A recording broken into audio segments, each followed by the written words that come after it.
என்ற தலைப்பிலே கவிதை வழங்க வருகின்றார் சென்னை திருவொற்றியூரைச் சேர்ந்த மருத்துவர் பாவலர் ஆசா கந்தன் அவர்கள். வாருங்கள் ஐயா.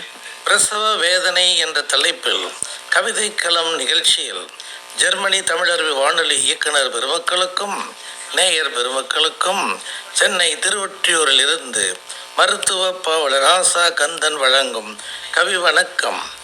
வணக்கம் ஐயா. வணக்கம். வணக்கம் அம்மையே. வணக்கம். வணக்கம். இன்றைய தலைப்பு பிரசவ வேதனை. கருவுற்றால் மனைவி என்றதுமே நினைவெல்லாம் அவள் உருவமேயாகி காலையில் தாமதமாய்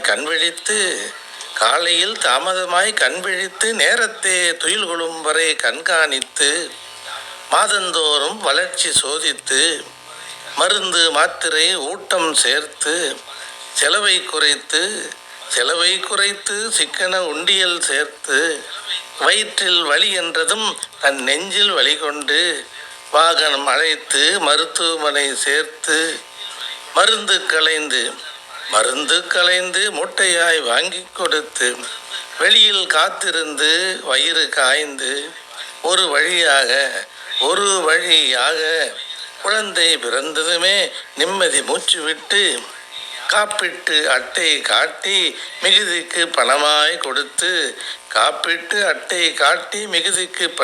கொடுத்து மருத்துவமனை நீங்கும்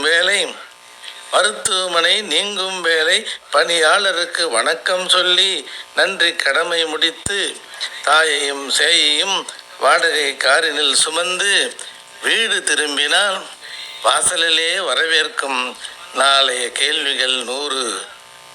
ஐயா, இப்போது சொல்லுங்கள், பிரசவம் பெண்ணுக்கு, வேதனை பெண்ணுக்கு மட்டுமா என்று கூறி நிறைவு செய்கின்றேன். நன்றி, வணக்கம். வாய்ப்பு வழங்கிய தமிழருவி வானொலிக்கும் வழிகாட்டிய சங்கத்தமிழ் இலக்கிய பூங்காவிற்கும் ஐயா பாரதி சுடர் தமிழ் பணிச்செம்மல் நீலகண்ட தமிழருக்கும் நன்றி பாராட்டி விடைபெறுகிறேன். ஆசா கந்தன், திருவொற்றியூர், சென்னை. ஆமாம், பிரசவ வேதனை என்ற தலைப்பில் ஒரு பெண்ணின் பிரசவத்துக்கு அவருடைய கணவர் படுகின்ற அந்த வேதனைகளை, வாசல் வரை வந்து நிற்கும் அந்த வேதனைகளை அருமையாக ஒரு கவிதையாக்கி தந்திருந்தார் கந்தன் ஐயா. இது எல்லோர் வாழ்விலும் நிகழ்கின்ற ஒரு சம்பவம் தான். அதை அருமையாக கவிதையாக்கி வந்திருந்த உங்களுக்கு நன்றி ஐயா. மீண்டும் இணைந்து சிறப்பியுங்கள். நன்றி, வணக்கம்.